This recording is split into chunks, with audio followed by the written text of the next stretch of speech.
Welcome to today's webinar titled GEODNET, Global Earth Observation Decentralized Network, based on a paper published in the winter 2023 issue of Navigation, the Journal of the Institute of Navigation. This paper can be accessed from the Navigation Open Access website at navi.ion.org, where you can read, download, cite, and share this article and many others. Today's webinar is presented by Mike Horton. Mike Horton is an experienced executive with over 20 years in the navigation industry. He is a co-founder and the chief technology officer of Anello Photonics. Mike is the project creator of the GeoDNet Geospatial Reference Network. Prior, Mike was CEO and co-founder of Crossbow Technology, a leader in developing MEMS sensor system that was successfully sold in 2011 to Moog Aerospace for approximately $50 million. In 2019, Mike was recognized as a top 50 expert in the sensor technology in the world by Sensors Magazine. He has received 2 Best Presentation Awards at ION's GNSS Plus conferences in 2021 and 2022. He has been active in the Silicon Valley angel investment community and has over 20 patents to his name. Today's webinar is being recorded and will be available on our website, YouTube, and other social media channels. Following the presentation, we will accept questions from the audience. You can submit your questions by selecting the Q&A button in your viewer. Now, thank you for joining us. We will turn the time over to Mike Horton. Thank you, Beth, for the lovely introduction. And I'm very pleased today to get to present a review of our paper and the overall GEODNET project.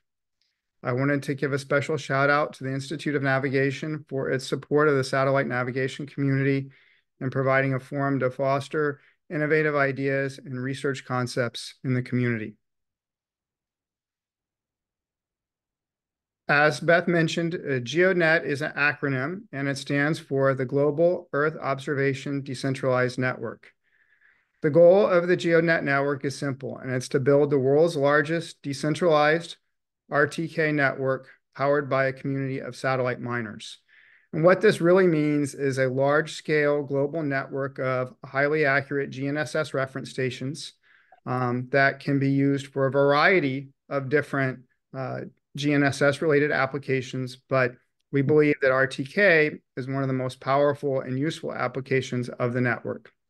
Satellite miners refers to the idea of setting up a base station in order to participate in the network, and that's done on a decentralized basis where individual hosts can set up and install these stations. The paper itself presents a variety of ideas on how to set up and organize this type of network, and we'll walk through those today, both what's covered in the paper and some of the practical considerations that we've found while operating the GEODNET network and changes that have been made. The purpose of GEODNET is to really improve the reliability and accuracy of GNSS satellite navigation at scale. At scale means that you as a consumer should be able to use GPS on a daily basis and actually see an impact from GEODNET. And that's the long-term goal, that we as consumers, all of us, will be benefiting from this global internet of GNSS reference stations that GEODNET seeks to create, and that you'll see benefits when you're navigating in your car, when you're using consumer products at home, or in your work. And the challenge to make that happen, I guess one of the fundamental challenges with GNSS in general is that there are a lot of errors associated with the satellite signals as they travel from space to ground and are used in the trilateration process. And those problems include problems that are induced by space weather, various ionospheric and tropospheric delays of the signals, as well as orbit and clock errors in the satellites and our understanding of where the satellites are in the sky as well. And those errors lead up to, even in perfect conditions, when you have a GPS receiver outside in perfect conditions, you can see 2-3 meters of error from those effects. And the solution that we propose in the paper is to use RTK, which is a well-known differential algorithm, to remove those errors and produce an accurate position with better than 1 centimeter of accuracy. And we propose to do that at scale by building out this large reference network. The basic principle of the algorithm, I believe, is well known to all in the satellite navigation community, but for clarity, I'll review it here. Essentially, you have simultaneous reception at the rover or the device of interest, be it a car, phone, survey equipment, drone, tractor, whatever it may be, of the satellite signals are simultaneously received by that rover as well as a base station. And that base station or reference station provides that data back to the receiver, who then applies a differential algorithm to correct for those errors and achieve a centimeter accurate position fix. This is a huge improvement in accuracy and reliability and repeatability of the GNSS systems. So why isn't this happening today at scale? Why don't we all enjoy this precision? And why is it primarily today used in high-end enterprise applications? And the answer is that there is a big challenge to cover the surface of the Earth with GNSS reference stations. And while there are regional networks and PPP-style networks out there, nobody has ever been able to scale GNSS reference stations to the level of 100,000 or more that would actually be needed to create a truly global internet of GNSS reference data to allow every consumer in a mass market sense enjoy the precision and accuracy of RTK. And our solution presented in the paper and in practice is to use a blockchain-based approach to incentivize a decentralized community to establish this network and to build this large-scale reference network collectively through a community approach.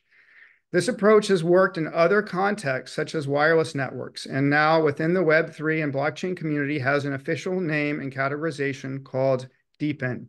And DePIN stands for Decentralized Physical Infrastructure Networks. And GeoDNet is an up-and-coming and important DePIN network for the field of satellite navigation.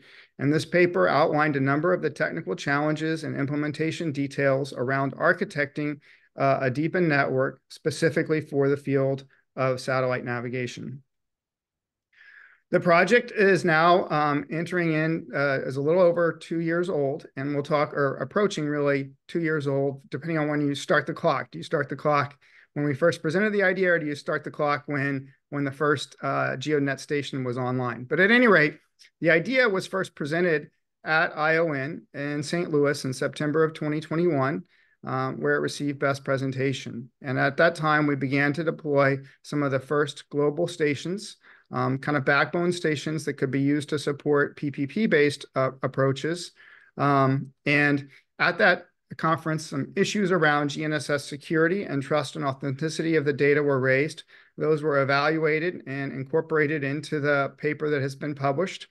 By March of 2022, we actually began the deployment of stations on a more regional basis. By September 2022, the actual token, which we'll talk more about the token mechanism in the paper, was launched. Over 1,500 stations were online, and we saw first customer usage of the network. By September 2023, 2 years from the original presentation of the idea at ION GNSS, the network enjoyed over 10 OEM and reseller partners signing up to use the service, 3,000 stations, and the token itself had attracted its first institutional token crypto investors. Then, as it stands today, the network is just achieved a 4,000 station milestone. We see rural coverage beginning to improve through efforts that we'll talk about in the paper, and over 100 countries online. You can take a quick look at the map of GeoDNet stations. It's publicly available at the URL linked above, and you can see the growing global coverage of the network with many, many stations, particularly in North America and in Europe, but with expanding coverage in developing countries such as India, and our efforts to increase that globality of the project will be discussed later in the presentation. So what does it mean to be a satellite miner? What does it mean to participate in GeoDNet and to be in this Web3 DePIN community? Well, it's really as simple as doing a quality job of setting up a GNSS reference station, which typically means installing a station on your roof in a permanent fixed way. And I have a couple of example pictures of installations here. And you need to get a reference station, which we'll talk about what a reference station is. And you need to have a good stable internet, and you need to have a good clear sky view. And a picture of what a good clear sky view as shown in the diagram on the right, where we like to have as few obstructions within a 10-degree elevation angle from the receiver's antenna as possible. And the clearer that sky view is, the better it can see the sky and the more satellites it can track. And of course, the stability of the installation is also very critical. Now you ask yourself, well, why would I go through the trouble of setting up a GNSS reference station at my home property? And the answer to that is that some people may do it for a hobby and other reasons, but the primary reality is that it's expensive to do. You need to invest in the equipment and the internet connection and the installation.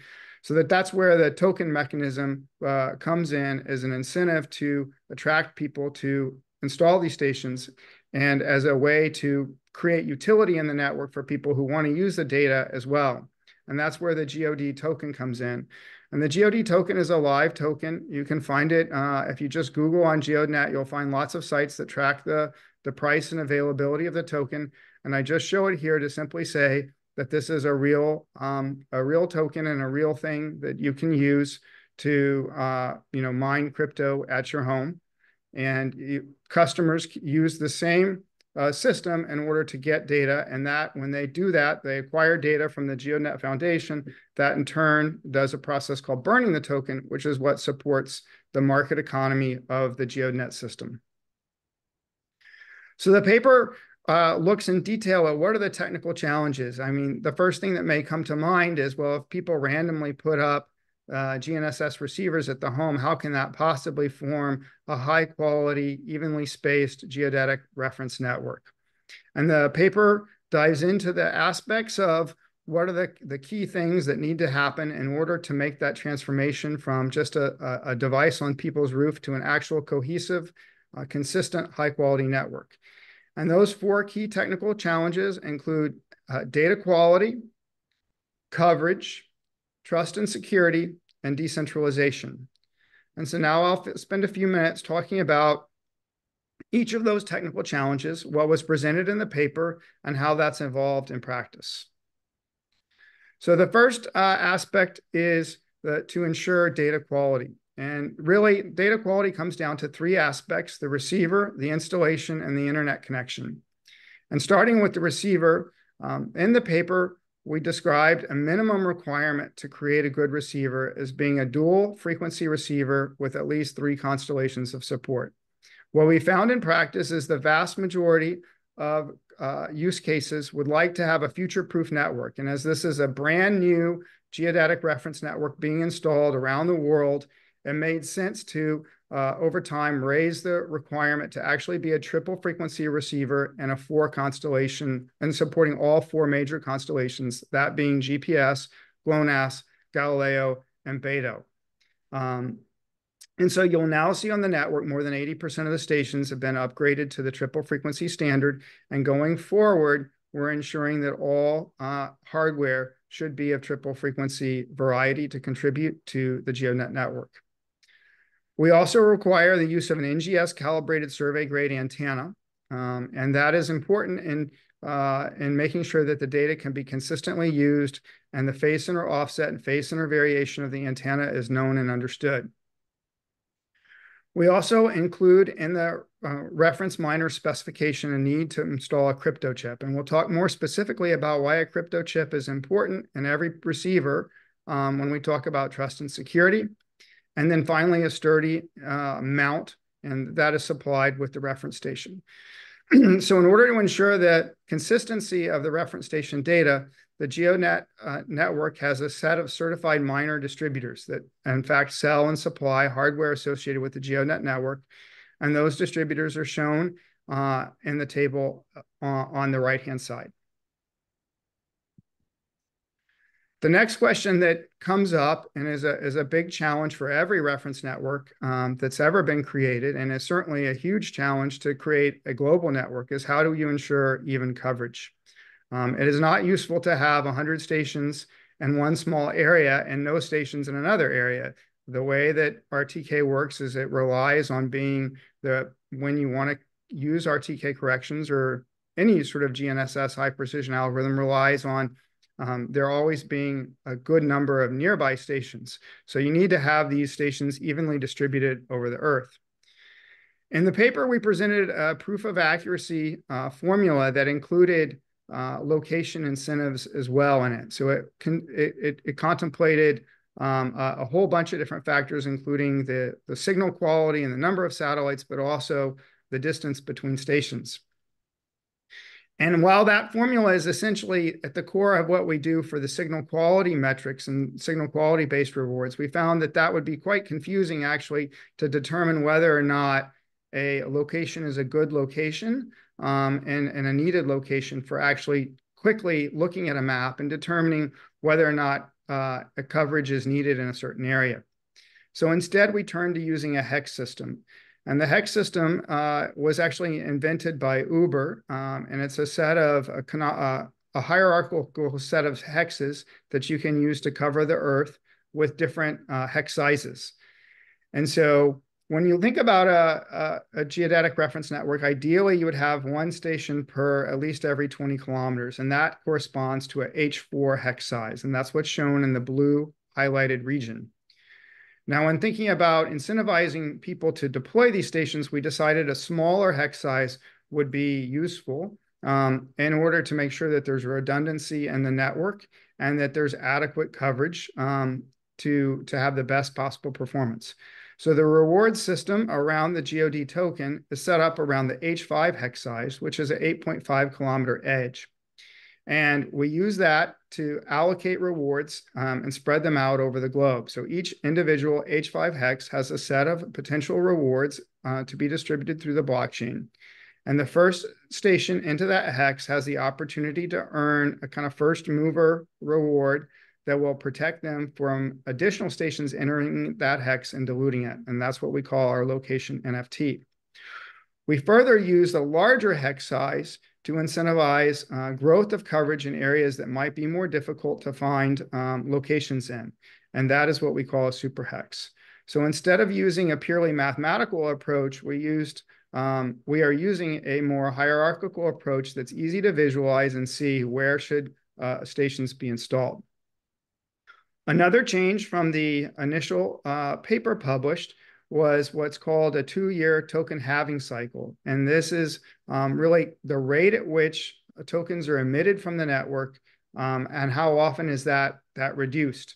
And in looking at the overall tokenomics of our project and the supply and demand and the need for more stations, we determined that a 1-year token halving cycle was more appropriate to scale the network. Another important question, and this came out really right from day one at the presentation of the initial idea of GeoDNet in the 2021 ION GNSS Plus meeting, is how to really validate that the data is authentic. And I think there are two kind of fundamental things that could go wrong. One is a person could try to go into the hardware itself and put in fake GPS data into the stream. And why would someone do this? Well, the answer is people might do this because of the incentives. Because you're creating an actual economic system of supply and demand and a market economy around supplying this GNSS data to potential users, there is an economic incentive to potentially to try to cheat, essentially. So the first thing that might occur is somebody might try to inject fake GPS data into the miner. And to do that, we've controlled the hardware platform. And part of that control of the hardware platform is having an individual certification of the miners and an individual sort of serialization through a security module. The second aspect is, well, we in the satellite navigation community know that the use of software-defined radio and GPS spoofing is really on the rise. And so you can imagine using a piece of hardware, if there's additional incentives in a location, putting it in your closet, and then getting a software-defined radio simulator to create fake GPS signals that would tell the network that this GPS, or this GNSS, I should say, is in a location that it's not. And the idea that came out of the conference and feedback from the conference was to use the satellite ephemeris to protect against that. And the satellite ephemeris is very interesting in that you have 4 different constellations, each controlled by different governments around the world: Galileo by the Europeans, GPS by the US, GLONASS by the Russians, and BETO by the Chinese. And of course, there are other constellations as well that these things can track. And those ephemeris data come down from the satellites first. It is not, there's no public publishing of the, say, the BETO ephemeris prior to the BETO ephemeris coming through the satellite signals. And because those signals are changing all the time, you can create a hash out of that. And the miner can present that hash. And if that hash does not match within a validation time, you can assume that the data is being asserted through a replay attack. So that would be, if you go look at a software-defined radio approach to GPS simulation, you typically are using a replay of the ephemeris in order to spoof the location. So this provides an additional mechanism to protect and create trustability in the data that makes it difficult to use off-the-shelf GPS simulators in order to fake a location. Another important question is, how do we really decentralize and scale the GNSS processing? So all these satellite receivers placed upon locations around the world by individuals are all producing streaming data. Currently, that data is going back to central servers at the GeoDNet Foundation and being distributed to customers. But the goal of the project is to decentralize and scale that processing into the blockchain community as well. In the paper, we proposed developing a dedicated GeoDNet proof-of-stake blockchain and incorporating service provider nodes into that architecture. A dedicated blockchain would provide a lot of benefit to a fully, truly decentralized and independent GNSS reference network. However, the concept of a dedicated blockchain was tried by other projects for DeepIn in this category, and it presented a lot of challenges because of the massive amount of engineering and complexity associated with a blockchain, and also the need to get so many users on the blockchain to scale the capabilities of it. Specifically, Helium, another DeepIn project, did do this and that created their own dedicated L1 chain, but found over time that it was very difficult to maintain and scale, and decided to move to a larger public blockchain known as Solana. Similarly, GeoDNet made a similar decision from the get-go and decided to host its blockchain operations on a well-proven, low-cost, highly scalable blockchain called Polygon, which is based on the Ethereum standard of Ethereum EVM and ERC20 standards. And it has proven to be a good choice, as that chain is fast and inexpensive to use and is allowing us to scale up the network quickly. Another aspect of the decentralization of the network is to note that most of the stations on the network are hosted by individuals. And we think that this is another aspect of decentralization that's important.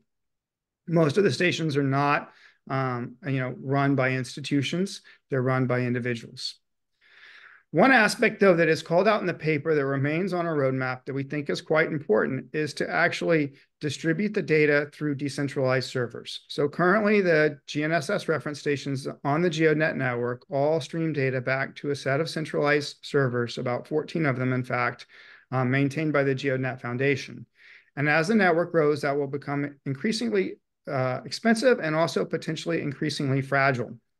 So the goal is to develop a service provider node that will use staking to ensure that the node is behaving correctly. So GeoD tokens will be staked against that service provider node to ensure that it is, adhering to the protocol standard. And then the reference stations will, in a decentralized way, stream data to these service provider nodes, and those service provider nodes will accept customer connections. And once that is complete, then we will have achieved a fully decentralized, continuously able to grow and maintain a reference network. And those service provider nodes would be run by the community for GeoD token rewards as well. And so that's really the goal, to lay that out and implement it in 2024 and have that as an online capability for sure by 2025. And that would kind of complete most of all the objectives from a technical point of view outlined in the original paper. So I wanted to kind of move on to talk about a few of the learnings that we've learned overall from the time that we published the idea at the first conference to the paper being accepted and going through the editorial review process and getting a lot of good feedback from the ION editorial community, to the actual operational details of the GeoDNet network with over 4,000 stations and lots of people who have set these things up. We've learned a lot of different things, and I wanted to kind of highlight what we've learned in the actual practical implementation of this concept in the real world. And the first, I think, thing is that this actual notion of using blockchain and Web3 technology to build out infrastructure networks, the so-called deep in category, really does show very good promise to scale a traditional notion of a CORS, continuously operated reference system network, to actually become a global internet of GNSS data. A second key learning is that the token incentive solves major challenges of daily global payments. Imagine trying to transfer money to people all over the world on a real-time daily basis using something like wire transfer. It's really, really impractical. And the beauty of the blockchain is being able to distribute that at basically no cost effectively all across the world. And it also, the use of individual hosts setting up, purchasing and setting up reference stations distributes the upfront capital expenditure of network creation. If you were to look at GEODNET and doing it in a centralized way, the goal of a 100,000 station reference network would be cost on the order of $10 billion to set up, and by our estimations. And so being able to just make that a much lower cost proposition through the deep-in community is a major step towards solving the problem, the chicken and the egg problem of a network creation. We further learned that the token itself aligns well around long-term incentives, the opportunity for businesses who participate in the GeoDNet network to have a sense of network ownership and benefit from other businesses who are also involved in the GeoDNet network creation. And finally, the use of the token for governance. These are all actually closely related topics, and the use of a blockchain-based system and a token economy supports all three in a decentralized way. And that finally, that blockchain itself is a powerful tool to simultaneously organize and decentralize a complex international system. So we have stations now in over 100 countries, and really the powerful thing with blockchain is that they all operate in an identical way. We have had to make no specific changes to protocols or anything like that in order to support all 100 countries. You can do this in a uniform, consistent way. And that's also, I think, extremely different from trying to do this in a traditional way. You would be organizing things around different languages, different contracts. It becomes very, very complex to try to do that without a technology like blockchain that can create a protocol and a set of rules that everyone can follow in a consistent way across the world.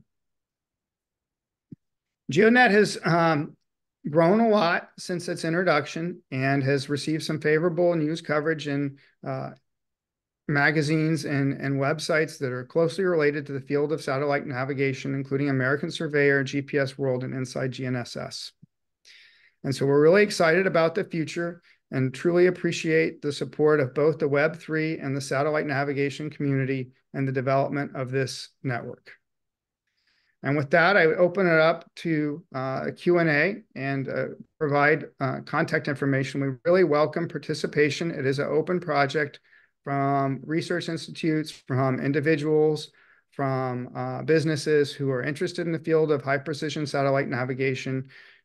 We welcome them to get in touch with the GeoDNet Foundation and participate in this growing community effort.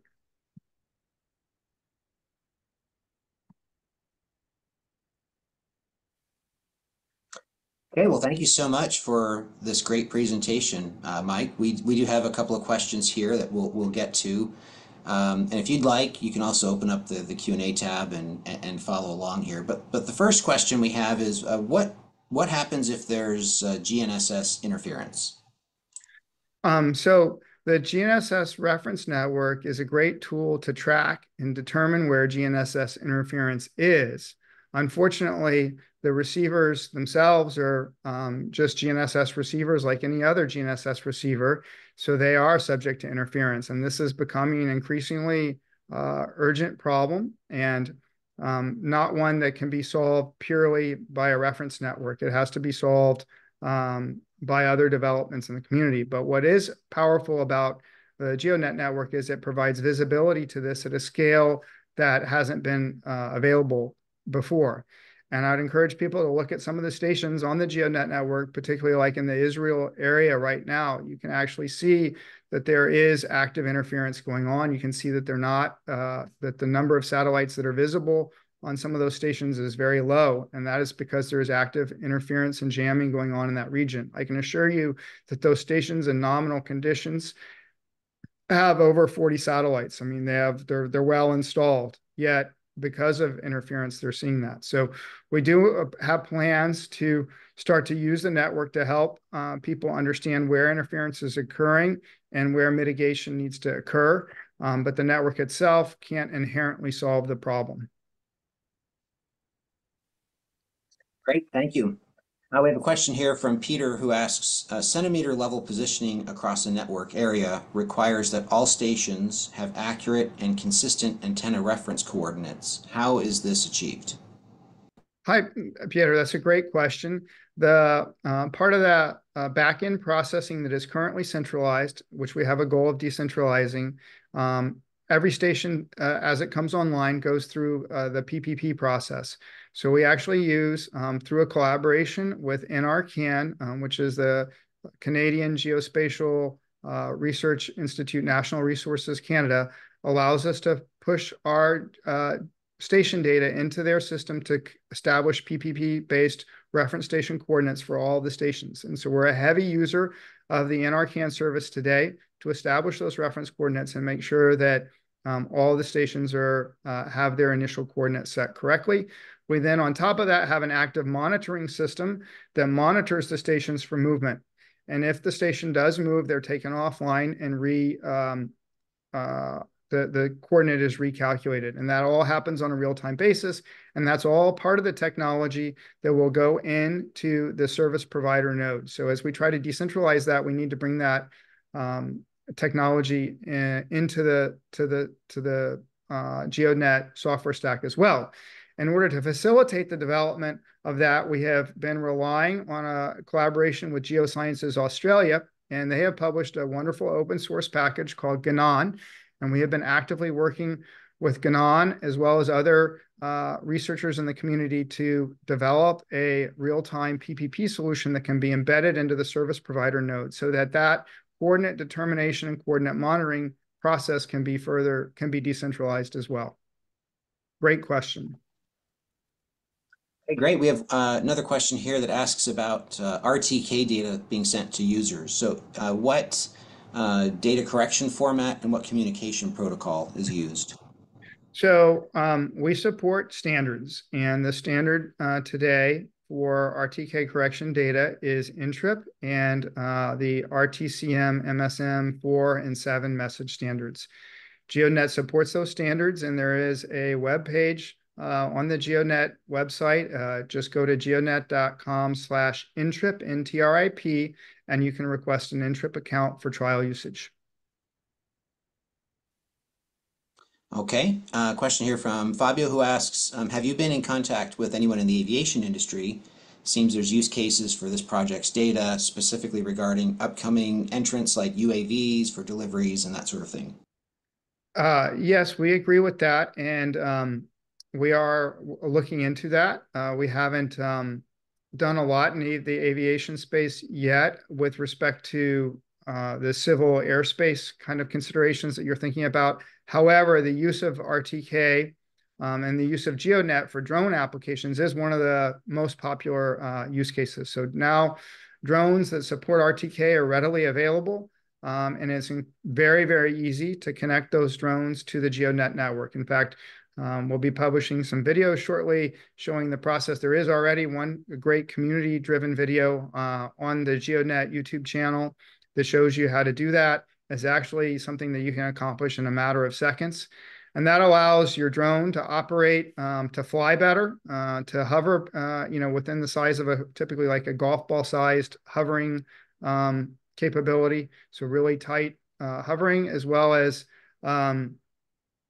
it makes the data useful for things like LiDAR scanning and digital twin creation. So if you're in the field of architecture, engineering, construction, you like to fly a drone over a space and get an accurate 3D model of what is on the ground, GeoDNet is a perfect solution. GeoDNet combined with drones is a perfect solution to that. But I do think the use of GeoDNet in the civil airspace applications and handling drone deliveries, as well as helping with space weather related threats, and as well as GPS interference threats that were mentioned earlier, that's something that is on our roadmap and radar for potential uses of all the station data that's being collected.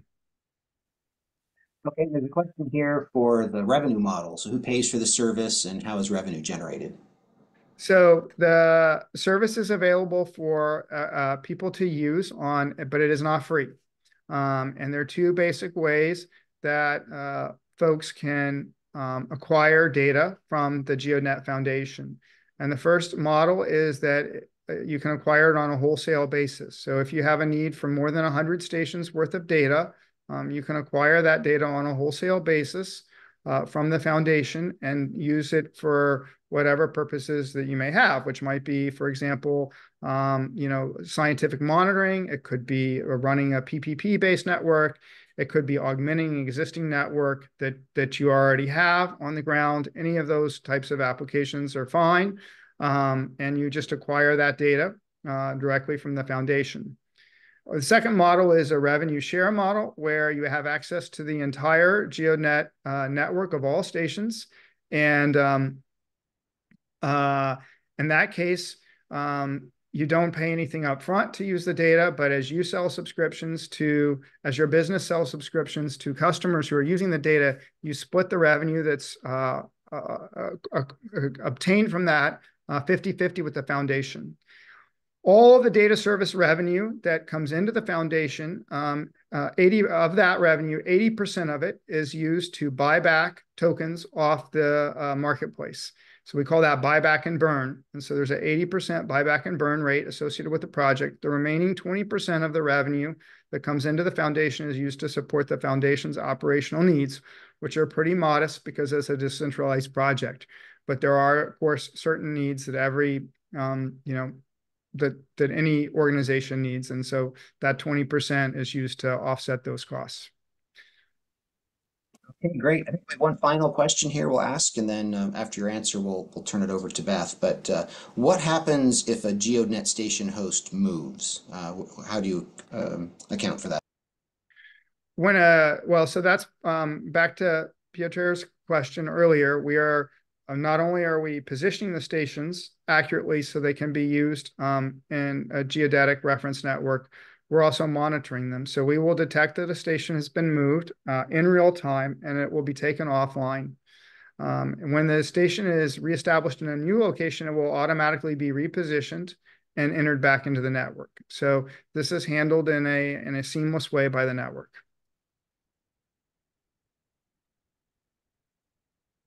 Well, great. Thank you so much for joining us for today's webinar. And thank you, Mike, for your time and preparation. We remind everyone that a recording of this webinar will be posted to our website, YouTube channel, and social media channels by Friday.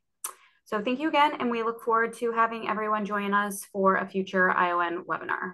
Thank you, Mike. Thank you, Beth. Thank you to all.